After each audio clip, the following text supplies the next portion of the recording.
मेरे नाम योगिता बाई जो है ग्राम देवसारी माता में रहते हैं।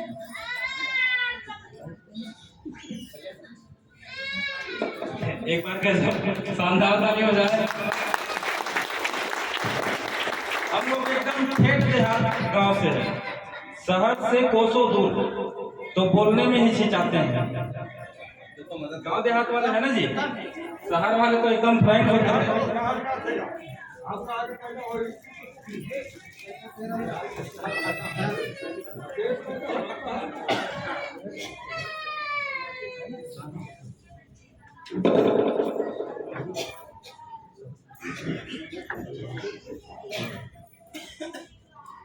तो एक बार पुनः नमस्कार नमस्कार नमस्कार नमस्कार।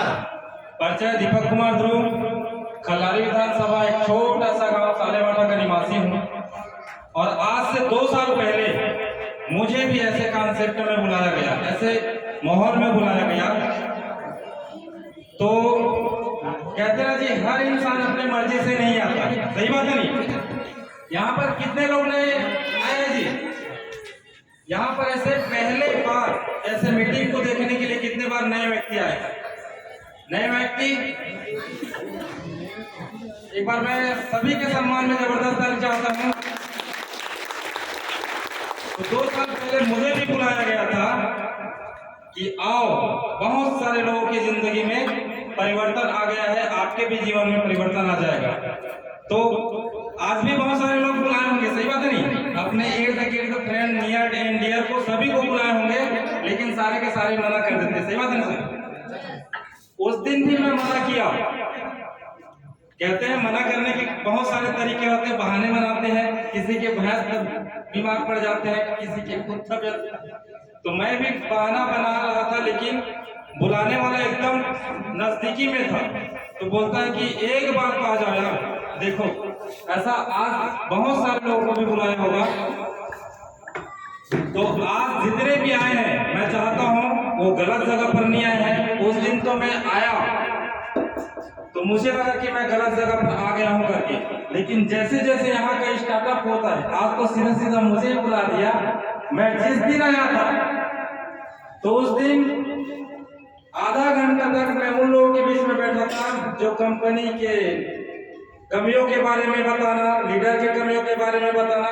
तो मुझे लग रहा था कि यार मैं तो गलत जगह आकर फंस गया, सही बात है नहीं? क्योंकि नया नया व्यक्ति आने वाला सामने नहीं आता ना, पीछे में बैठता है। और पीछे में बैठने वाले सारे कोई कंपनी की कमियों के बारे में निकालता है, तो कोई लीडर का कमियां। तो मैं सोच रहा था कि ये गलत जगह में आते हैं हमें। तो जैसे कंपनी स्टार्टअप करते हैं, और कंपनी स्टार्टअप किया तो यहाँ फर्स्ट तो कंपनी का प्रोफाइल के बारे में बताया जी। मुझे इतना गजब का लगा कि यहाँ सारा का सागर लीगल है, यहाँ पर कोई अनलीगल काम नहीं हो रहा है। पहले तो यह अच्छा लगा मुझे, कंपनी का पूरा बायोडाटा बताया कि कम से कम हम लीगल में तो है, अनलीगल का कोई सवाल पैदा नहीं है। मतलब 1 नंबर में है, 2 नंबर का कोई सवाल पैदा ही नहीं होता। अच्छा, कंपनी बहुत सारे लीगल होती है, लेकिन यहाँ पर कंपनी के प्रोडक्ट के बारे में बताया। कहते हैं यहाँ पर प्रोफाइल नंबर 1 होना जरूरी है। तो उस दिन भी मेरे को बताया, प्रोफाइल के बारे में देखा, अरे हम जिस जगह पर आए हैं वो तो 1 नंबर की कंपनी है, वो भी साफ है और पवित्र है, मुझे अच्छा लगा। दूसरा, प्रोडक्ट के बारे में बताया। यहाँ पर हम स्काईविज कंपनी को किस नाम से जानते हैं जी? प्रोडक्ट बेस्ड कंपनी, सही बात है नहीं?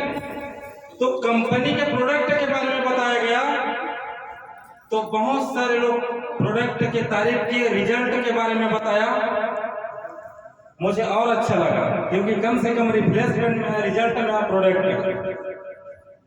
तीसरा, प्लान, क्योंकि कंपनी वो हर कंपनी का जान होता है प्लान। कहते प्लान अच्छा नहीं होता तो मजेदार कोई कंपनी नहीं होता, सही बात है ना सर? तो यहाँ पर प्लान भी बहुत जबरदस्त रहा। और पेमेंट के बारे में बात करें तो ऐसा कोई व्यक्ति नहीं होगा जिनका पेमेंट यहाँ पर रुका होगा। आज काम करो और शाम तक का पे आउट हो जाता है, सही बात है ना सर? तो ये चारों चीज इतना जबरदस्त है, कंपनी का प्रोफाइल भी जबरदस्त है, कंपनी का पे आउट, प्रोडक्ट तो मुझे लगा कि मैं गलत जगह पर नहीं आया हूँ। और जो इनका उद्देश्य है सर, सबसे बड़ी बात क्या है, उद्देश्य। इंसान कुछ भी काम करे तो उनका उद्देश्य सही होना चाहिए, सही बात नहीं? यदि उनका उद्देश्य ही खराब है तो कहीं ज्यादा दूर नहीं जा सकता। तो क्या आप इनका उद्देश्य जानना चाहते हैं? जानना चाहते हैं? तो पहला इनका उद्देश्य है जहर मुक्त खेती कराना। क्या है? जहर मुक्त खेती। क्या हमारे छत्तीसगढ़ में जहर मुक्त खेती हो रहा है? क्या हमारे इंडिया में जहर मुक्त खेती हो रहा है? तो पहला जो इनका उद्देश्य है जहर मुक्त खेती कराना, और ये मुझे अच्छा लगा। दूसरा,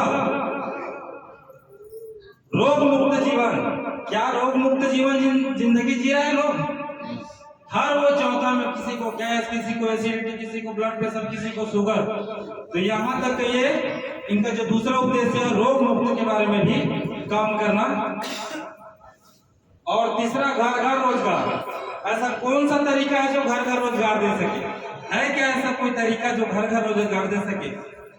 भाई रोजगार पाने के लिए कोई कंपनी में जाता है, कोई फैक्ट्री में जाता है, कोई कारखाना में जाता है, सही बात नहीं?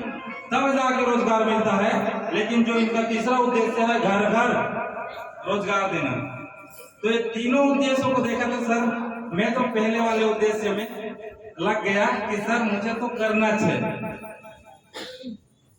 और करना है करके हर इंसान सोचता है, सोचते हैं ना जी? ये तीनों उद्देश्यों को देखकर कितने लोग करने के लिए तैयार रहेंगे? एक बार हाथ खड़ा करके बताएंगे। भाई तीनों उद्देश्य कहीं साफ और पवित्र है तो करने के लिए तैयार रहेंगे।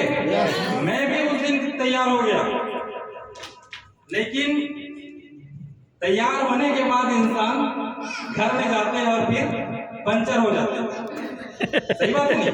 मैं भी पंचर हो गया। यहाँ तो जितना एनर्जेटिक लोगों को देखा कि यार इस चीज को करना चाहिए, इसी में मेरा जिंदगी बदलेगा। लेकिन मैं ऐसे गांव में बिलोंग करता हूँ जहाँ पर सिर्फ 40 घर है, और 40 घर एकदम फेंट देहाती में। मैं कहा अरे लाखों रुपया इनकम ले रहा है, वो लोग बोलते अरे सब बेकार है। और वो आज से 2 साल पहले वो फलाना ठिकाना, मतलब जितने भी असफल हुए ना उनका पूरा लिस्ट थमा दिए। मैं बोला हाँ यार साला ये सब बेकार होगा। लेकिन फिर 6 महीना बाद सर जी का फोन आता है मुझे कि भाई क्या कर रहे हो आप, तो एकदम वहां से खुश हो गए थे, क्या हो गया आपको? तो सर यहाँ पर कोई सुनने के लिए तैयार नहीं है, यही तो आपका प्रॉब्लम है।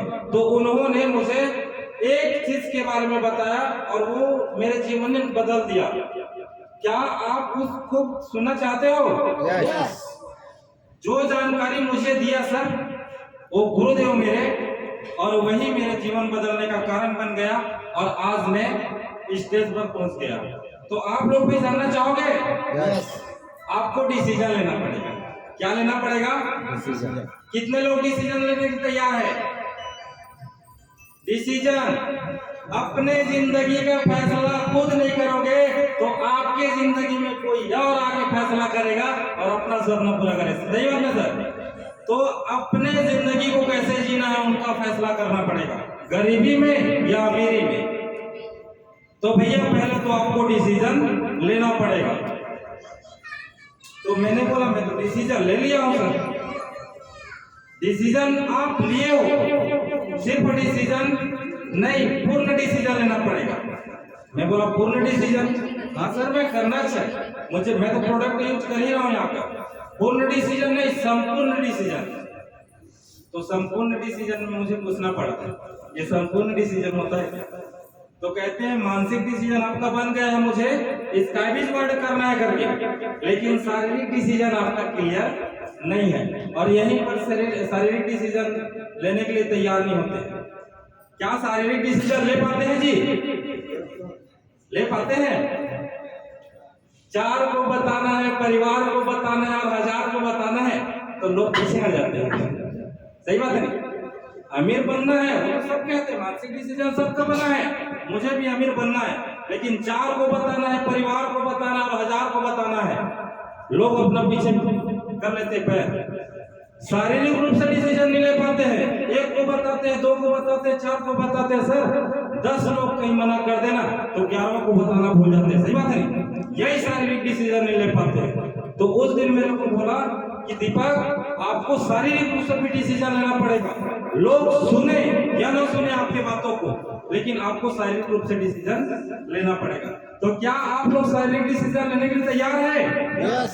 आपके जीवन में है ना भाई वो सब कुछ। तो फिर आ जाता है भावनात्मक डिसीजन। सर जी ने बोला आपको डिसीजन में भावनात्मक डिसीजन भी लेना पड़ेगा। ऐसे कितने लोगों को भावनाओं को ठेस पहुंचा जी फील्ड लाइफ में मिलता है ना। तो भावनात्मक डिसीजन को भी आपको बना के रखना पड़ेगा, क्योंकि हर वो जगह है आपको ठोकर मिलता रहता है। सही बात है नहीं? अरे कहूं फंस गए, ये सब बेकार चीजें हैं, कुछ नहीं होता है। फलाना तो 2 साल 4 साल पहले से कर रहा है, लेकिन उनको भी कुछ नहीं आ रहा। मतलब तरह तरह के ठोकर मिलते हैं। सही बात है ना सर? और कहते हैं अपनों में ठोकर और दास में जोकर ना हो तो जिंदगी जीने का मजा है अलग रहता है। सही बात नहीं? तो आपको भावनात्मक डिसीजन भी लेना पड़ेगा। मैंने लिया 2-4 नहीं बल्कि हजार मुझे ठोकर दिया, बेकार है करके, बेकार है। सब लोगों ने कहा बेकार है। अब मैं करता गया, अब मेरे पास शानदार कार है। सही बात है नहीं? तो आपने भी भावनाओं को ठेस पहुंचा के, लेकिन आपके भावनाओं को भावनात्मक डिसीजन मजबूत करना होगा। और फिर आपको लास्ट जो आता है जी आध्यात्मिक डिसीजन। आध्यात्मिक डिसीजन हमारे शरीर में नहीं होता। आध्यात्मिक डिसीजन लेने के लिए तैयार नहीं है लोग। अब बोलते हैं आध्यात्मिक के लिए हमें पूजा पाठ करना पड़ेगा क्या? नहीं, पूजा पाठ करने के लिए आपको जरूरत नहीं है। आपको सिर्फ और सिर्फ आपका उच्चारण, आचरण और मन के विचार को बदलना है। लोग कैसे बोलते हैं? लोग कैसे बोलते हैं भाई, आमने सामने तो मीठ मीठ बोलेंगे। सही बात है नहीं? और पीठ पीछे बुराई करते हैं। बोलने का जो भी कला है, सामने में मीठ और पीछे में बुराई करते हैं। तो वो क्या अच्छा आपका उच्चारण कहलाएगा क्या? नहीं कहलाएगा। भाई गाली गलौज करना ये अच्छा आपका उच्चारण नहीं है, या तो फिर गलत बोलना, किसी का बुराई करना, ये भी आपका उच्चारण सही नहीं है। तो आपके उच्चारण को भी आपको बना के रखना है। ये आपका आध्यात्मिक डिसीजन है। आपके आचरण और आचरण के साथ में और मन के विचार, आचरण भी आपके आदत को आप खुद परख नहीं सकते मेरा आदत कैसा है। सही बात है सर? सामने वाला ही तय कर सकता है कि आपका आदत कैसा है। और आपके मन के विचार, हमारे सर जी का जो मन का विचार मैंने पढ़ा कि वो कहते हैं कि सबका बढ़ जाए और सबका बन जाए। ऐसा कोई व्यक्ति नहीं है जो सोचता होगा सबका बढ़ जाए और सबका बन जाए। तो ये चारों डिसीजन के साथ में डिसीजन तैयार होता है, पावर ऑफ डिसीजन। और एक ही चारों डिसीजन में एक डिसीजन में कहीं फेल हो जाते हैं तो आपकी जिंदगी में सफलता नहीं असफलता आ सकता है। तो क्या आप भी सफल बनने के लिए तैयार हैं? ये चारों डिसीजन मेरी जिंदगी में आया और मैंने यहाँ तक पहुंचा। क्या आप लोग भी ये डिसीजन लेने के लिए तैयार हैं? यस। तो थैंक यू। और वो जितने भी डिसीजन के जो मेरे गुरु है, क्या आप जानना चाहते हैं? यस। इस संस्था के संस्थापक, मैं चाहता हूं उनके सम्मान में जबरदस्त मिस्टर एसपी सलमान जी। तो इसी के साथ मन संचालन को मैं इनवाइट करता हूं मिस्टर जेके साहू जी को।